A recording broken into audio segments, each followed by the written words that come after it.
El cielo por asalto. El futuro de los que mueven al mundo hace radio.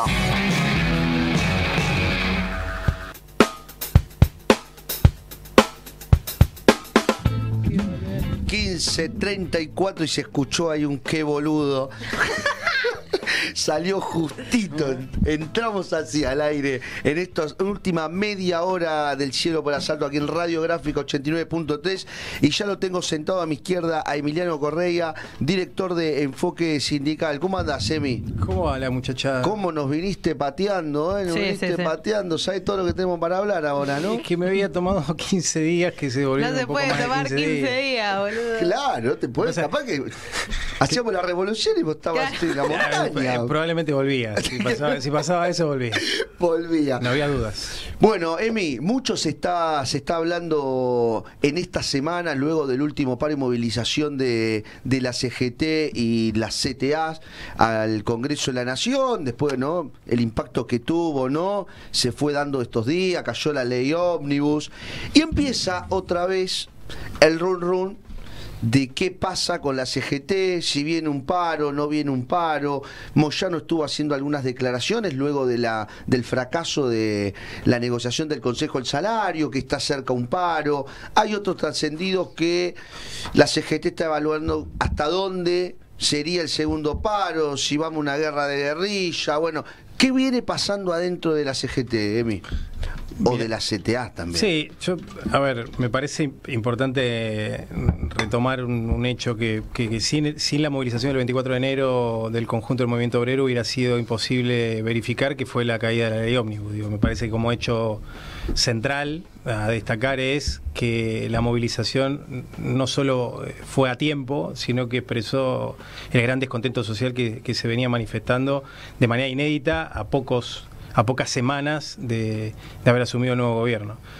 En ese marco yo creo que hay tres conflictos. Uno lo venían hablando antes de que yo llegara, lo escuché ahí en la cabina, que tiene que ver con el conflicto docente, ¿no? Una paritaria que se iba a convocar y que después no se convoca y que ahora parece que se vuelve a convocar. Y digo, parece porque hasta ahora el gobierno no ha logrado construir una línea sólida para establecer criterios confiables a la hora de construir acuerdos, ¿no? Pareciera por momento que lo hace a propósito, pero pareciera que a veces... Sí, no se logra verificar quién es el interlocutor válido. Exactamente. Entonces me parece que la discusión, para responder la pregunta que me hacía, la discusión de la situación de los docentes a semanas, días, depende si es provincia o la Ciudad de Buenos Aires, del inicio de clases. La situación del fracaso contundente provocado entre un acuerdo de las cámaras empresarias y el gobierno del Consejo del Salario la semana pasada y la pareciera inminente respuesta a este paro del 24 de enero, que es la desregularización de las obras sociales, van a ir generando el caldo de cultivo necesario para que sea inminente y necesaria una medida del conjunto de la clase trabajadora, que me parece que así como se planteó inicialmente, con los cuidados necesarios, sin apurarse, pero tampoco sin quedar desfasado de la situación histórica que le tocó y que le toca hoy al movimiento obrero tener que abordar. Me parece que más temprano que tarde se viene una gran jornada de movilización, no solo por lo que decía Pablo Moyano y que lo habíamos planteado el programa, al menos el que yo había participado. Dijimos que esa movilización iba a ser la catalizadora no solamente del descontento del movimiento obrero, sino de los sectores medios, de las pymes y del movimiento cacerolero que se estaba expresando particularmente en los centros urbanos.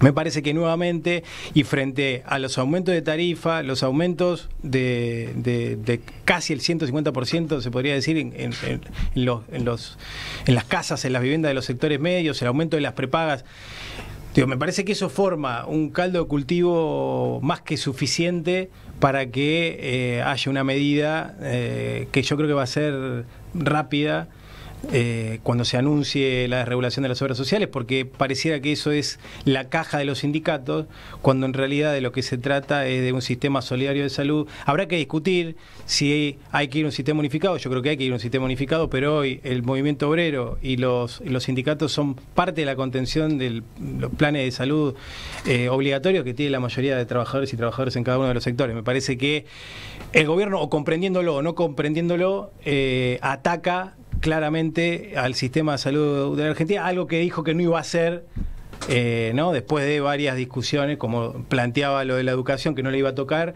y que está demostrándose como sí, la educación y la salud son también pilares del ajuste de este gobierno, que venía supuestamente a avanzar sobre la casta, y lo que viene a hacer es avanzar sobre los jubilados y los sectores populares. Así que, en conclusión, yo creo que en breve vamos a tener una respuesta rápida de la CGT y el conjunto de del movimiento obrero, junto con las dos CTA, en una gran movilización popular. Ahora, si hay algo que hay que reconocerle a Javier Milei, que no pierde la iniciativa tampoco, ¿no? Yo digo, trato de analizar la CGT y sus diferentes elementos que la componen, debates históricos, líneas históricas de construcción, etcétera. Digo, ¿cómo confrontar? Tomar lo que charlábamos hoy, ¿no? Que en Trascendidos de Cristina, con algunos dirigentes juntados, decía: enfrentar a Milei no es con las mismas recetas de antes, es una persona que no tiene nada que perder. Entonces yo digo, me parece también, la CGT también está frente a una experiencia política que nada tiene que perder, que la debe tener jodida en la discusión de cuáles son las herramientas para enfrentarlo también, en un contexto donde hay algunas observaciones que me llegan, o opiniones, dice, bueno, ¿qué es lo que se está discutiendo hoy en la CGT? ¿No? Algunos alientan a esto, que van a ir explotando los diferentes problemas sectoriales, entonces te lo plantean en guerra de guerrilla, o el sector Maduro que dice, no, tenemos que ir al paro. A mí lo que me interesa es decir, bueno, a ver, ¿cómo es enfrentar para la CGT un tipo como Milei? Porque no viene acostumbrado, porque ni Macri fue así. Sí, yo creo que vos ubicás bien el tema de que Milei no tiene nada que perder. Yo creo que hoy los sectores populares cada vez tienen menos que perder. Entonces creo que ese vitalismo, esa fuerza necesaria que requiere los sectores populares para poder recuperar ni siquiera lo perdido por la inflación, sino también lo perdido por la devaluación y por lo perdido de la anterior gestión, que bastante poco ha generado sobre los ingresos de un sector importante de la economía popular, pero también sobre los ingresos de los trabajadores formales. Me parece que eso es el aliento más que suficiente para que las medidas de la CGT tengan que ser contundentes. La guerra de guerrillas que plantean los sectores más conservadores dentro de la CGT se va a dar inevitablemente. Vamos a tener conflictos en cada uno de los sectores. Hoy la propuesta para los docentes era del 6%, universitario, ¿no? Era del 6%, algo que claramente implica detonar la relación con los sindicatos y los trabajadores universitarios. Claramente es así. Hoy hay que ver cuál es la propuesta de los estatales, pero no creo que difiera mucho de la propuesta de los universitarios. Hace un poquito se anunció la de camioneros, 15% lo ofrecieron. Claro, es muy distinto igual lo que está pasando, lo que pasó hasta el mes de enero o febrero con el sector privado, hasta ahora con el sector privado, de lo que va a pasar después con el sector privado. Pero en algún punto la pauta general de las 19 paritarias o 20 paritarias que se firmaron hasta ahora tiene el ritmo de un promedio de un 20% mensual. Sí. Entre un 18 y un 20% mensual, salvo la de aceiteros, que lo excedió un poco, y la de bancarios. Ahora, frente a la recesión, la caída del consumo, el cierre inminente de algunas pequeñas y medianas empresas y los despidos, esa pauta paritaria del sector privado va a empezar a caer. Inevitablemente va a pasar eso.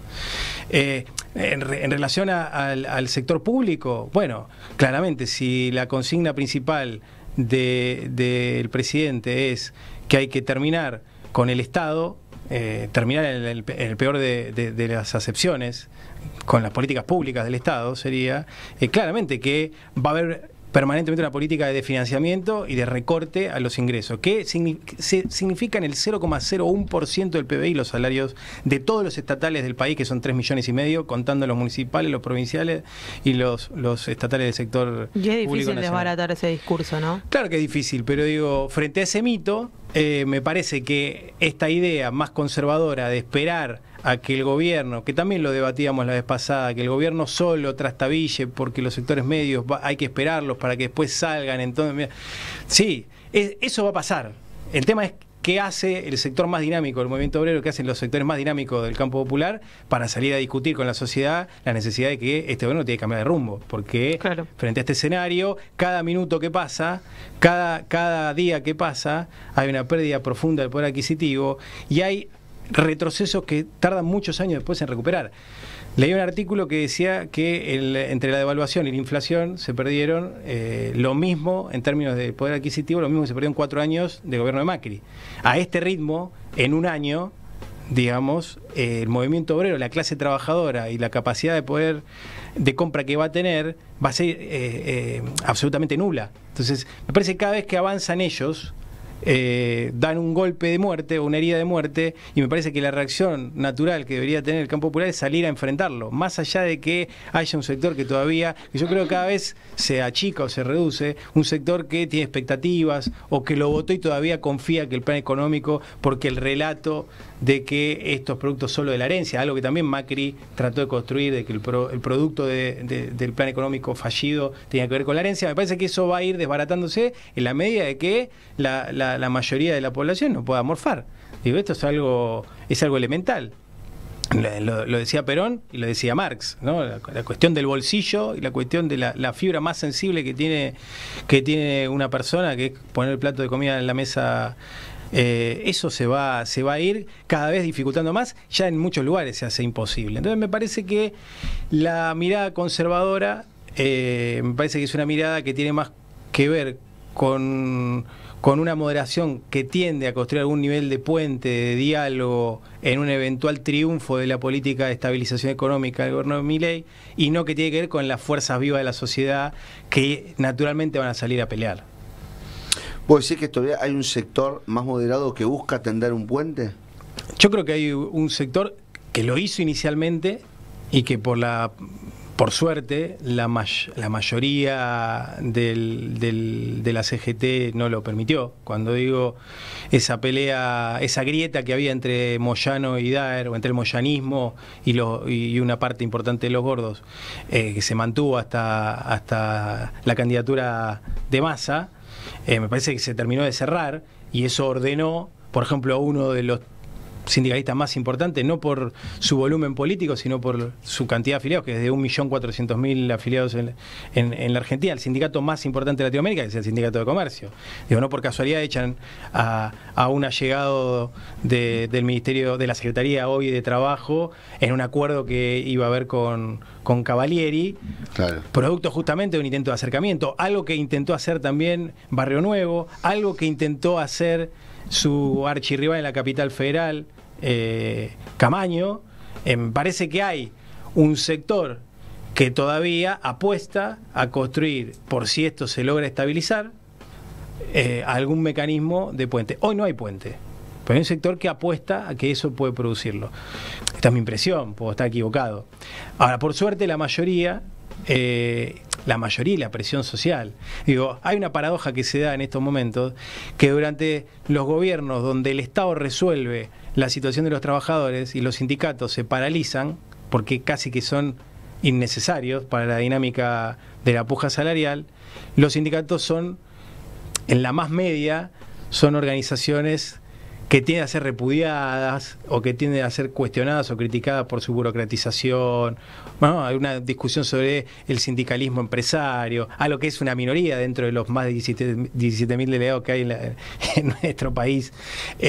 Ahora, en los momentos de puja salarial, esa mala mirada que hay sobre los sindicatos se transforma en un elemento central para reconstituir esa mirada. Por eso creo que hoy es una gran oportunidad que tiene la CGT de volver a abrazarse con la sociedad y reconstituir esos lazos que creo que durante mucho tiempo, en parte porque durante los gobiernos de Néstor y Cristina casi que no era necesario la puja salarial, porque el gobierno tomaba la iniciativa de generar aumento de salario, casi diría en una primera parte por decreto. Me parece que la pandemia, el gobierno de Alberto amesetó el fenómeno que se había dado con Néstor y Cristina, que Macri intentó revitalizarlo, pero que el poner la fecha tampoco logró sacudir, y que me parece que ahora la CGT, con otra composición, con otra dinámica interna, con un protagonismo de Pablo Moyano fundamental en la nueva conformación, y con otros actores como Abel Furlan, Paco Manrique, otros actores que están hoy dentro de sindicatos muy poderosos, parece que eso está dando cuenta de una dinámica donde la CGT tiene una gran oportunidad. Y cuando digo la CGT hablo también en nombre del resto de los sindicatos y del mundo sindical de la Argentina, de recomponer su relación con la sociedad, y me parece que esa es la oportunidad que tiene hoy el movimiento obrero, las estructuras del movimiento obrero, para poder salir a pelear, y por eso creo que lo tiene que hacer además.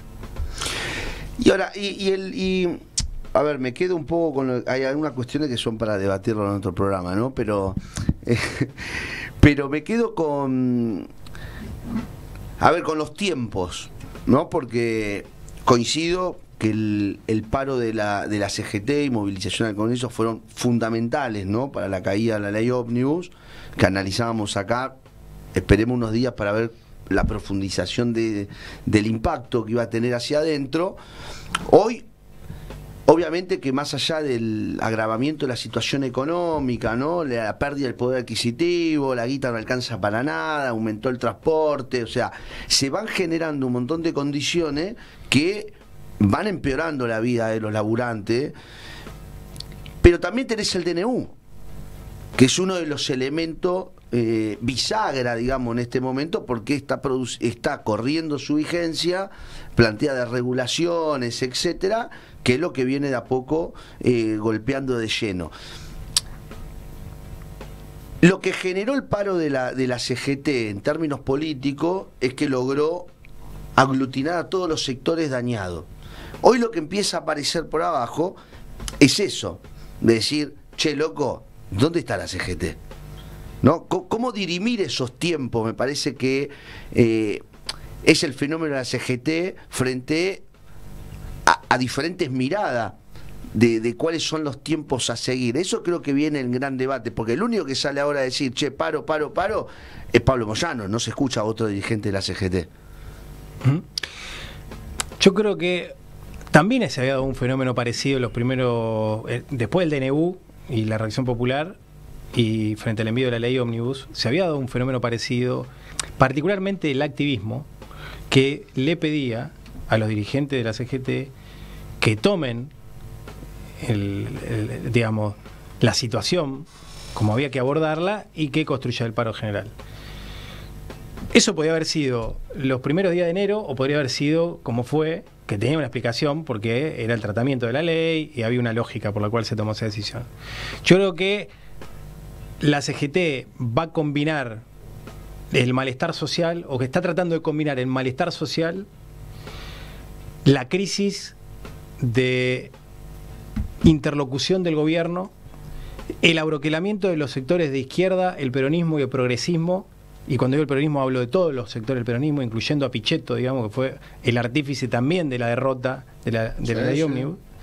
Me parece que está tratando de catalizar desde la política y desde la calle el momento para poder asumir con más inteligencia ese paro, que para mí va a ser de otro modo. Quizás no es un paro con movilización, quizás es un paro de 24 horas sin asistencia para parar la producción, no para movilizarse, digamos. Hay que ver cuál es la modalidad que asume. El 23 de febrero, supuestamente, digo supuestamente porque este gobierno cambia todo el tiempo, pero estarían convocadas las sesiones en el Senado para empezar, donde debería tratarse, ya por pedido incluso de la oposición, el DNU. Habrá que medir cuáles son los tiempos parlamentarios, los tiempos de la política y los tiempos de la calle, que yo creo que se van a acelerar.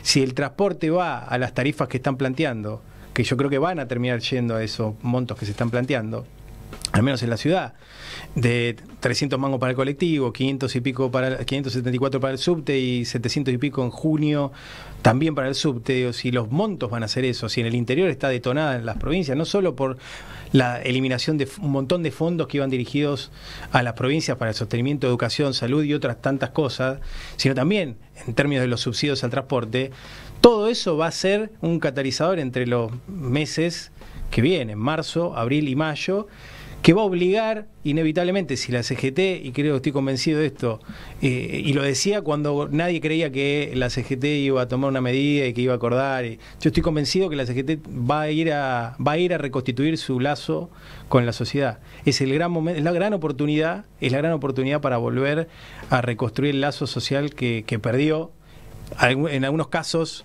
por el efecto transformador del Estado y en otros casos porque efectivamente perdió su conexión con la sociedad, así como la política perdió su conexión con la sociedad. Me parece que los tiempos son muy delicados y hay que tener algún nivel de paciencia, no en el estómago porque esa paciencia es imposible de tener, sino me parece en la inteligencia de juntar a la mayoría de los afectados, incluso el sistema político, para poder construir una medida que sea contundente de verdad. Habría que hacer como los paros en la dictadura, ¿no? Que no solo paraba los sectores industriales, fabriles, estatales, sino los comerciantes, digamos, que haya silencio, no la paz de los cementerios donde nadie consume, sino la paz de los cementerios porque nada se mueve. Parece que hay que ir a construir ese tipo de paro, ese tipo de huelga en la Argentina. Clarísimo panorama, Emi, y creo que sí, uno de los grandes desafíos es cómo enfrentar a un gobierno, yo insisto, como este que te plantea los términos de las confrontaciones en estos términos, que lo desconocíamos mucho desde lo individual, me imagino de la CGT y de los gremios, ya te lo planteé en términos políticos, ya totalmente distinto, que creo que es un gran desafío. Así te planteo una cosa, sí, antes de cerrar. Un intelectual que hemos criticado muchos, al menos yo me ubico en ese lugar, que se murió hace muy poco y que uno de los textos que escribió antes de morirse, en ocasión de un prólogo a un libro que va a salir o que ya salió en Italia de 3 tomos. ¿De quién es? Toni Negri. Planteaba que él veía un escenario donde casi que había una suerte de nihilismo social, donde perdían sentido los símbolos, donde perdían sentido los partidos políticos, donde perdían sentido los sindicatos, donde las izquierdas entraban en colapso, donde los valores sociales históricos se decaían. Y él decía, debe ser que yo me estoy volviendo viejo, o quizás debe estar pasando algo que me pasó en algún momento y no recuerdo. Y cuando él se pone a pensar cuándo le pasó, eso le pasó en el periodo entre guerras, cuando hubo fascismo. La nueva cara del fascismo es eso, es romper con los valores históricos, desacomodarnos la existencia, poner en crisis lo que nosotros pensamos y sentir una relación, como él plantea, de ajenidad con lo que nos está pasando. Quizás eso es lo nuevo, pero que no es lo nuevo, claro, sino lo viejo que vuelve a renacer frente al colapso de la crisis de representación y el colapso también de nuestras políticas que evidentemente no pudieron calar sobre la gran masa de la población. El tema es si nosotros también podríamos sostener eso viejo o generar algo nuevo de nuevo. Claro. Es la gran discusión. Yo me quedé con algo que te quería preguntar, hoy estuvimos hablando un rato sobre eso, que es que en la carta de Cristina plantea lo de actualización laboral, era, para no decirle reforma. Actualización. ¿Cuál era tu opinión sobre eso? Yo creo que Cristina, voy a ser bastante antipático en esto, y esto no quiere decir quitarle su referencia histórica, su lucha y sus transformaciones, pero yo creo que hay un intento de Cristina por mantenerse vigente dentro del sistema político y del statu quo en la discusión. Creo que dialoga más con Pichetto, que no me parece mal eso, y tratando de romper la relación entre Milei y Macri, pero frente a un escenario de conflictividad social que casi no esté mencionado la movilización popular, que no esté mencionada la lucha sindical y social como parte del plan estratégico para construir una sociedad distinta y tratar de pensar una actualización laboral, me parece desfasado en los términos de lo que requiere el campo popular para poder reproducirse y reinventarse. Me parece que eso lo que hace es, si ganó en la Argentina una opción de derecha, aunque conscientemente creo que la sociedad no votó a la derecha, sino que votó una opción radicalizada, Cristina lo que hace no es radicalizarse, que es lo que creo que debería hacer. ¿no? Si uno mira como si fuera un proceso desde el 2015 hasta hoy, las resultantes son Scioli, Alberto y Massa. Sí. ¿No? Digo, la mirada moderada fue fracasando lentamente, el espacio político que nosotros expresábamos, o la radicalidad política que expresábamos, se fue quedando vacante. Y entonces, bueno, cuando eso queda vacante, sí, algo lo tiene que ocupar. nadie lo termina representando, claro. Se lo termina representando un tipo que plantea las barbaridades que plantea, claro. Porque plantea un horizonte. Me parece que tratar de adecuarse al statu quo para intentar incidir sobre el sistema político puede ser una buena rosca de un operador político, pero no me parece que es una mala estrategia para una dirigente política que tiene la talla que tiene Cristina. Sí, pero que en realidad voy a hacer uso de estos 20 últimos segundos, pero tiene una forma de actuar que vino hegemonizando la política los últimos 10 años, donde el centro, la rosca y el debate por arriba. Digo en esto que vos decís, ¿no? La ausencia de esto, porque en los últimos años te levantabas un sábado y te encontrabas por Twitter un video que anunciaba quién era el candidato. Bueno, me parece que también Cristina es parte de esa construcción y es parte de su lógica de construcción política. Por eso no me sorprende que no esté estos elementos que vos decís, porque en definitiva es eso, no deja de ser parte de ese status quo. Y con eso le decimos feliz cumpleaños. Y de eso le decimos, Cristina, te rebancamos, feliz cumpleaños. 16 horas clavadas, se nos terminó el programa y bueno, nos quedaron pendientes las noticias bizarras, pasaremos al próximo lunes y nosotros nos despedimos. Gracias China, Cata, Emi, Julián, nos reencontramos el próximo lunes de 14 a 16 en Radiográfica y si nos querés volver a escuchar, el jueves de 16 a 18 por la radio Germán Abdala. Un abrazo a todos y todas.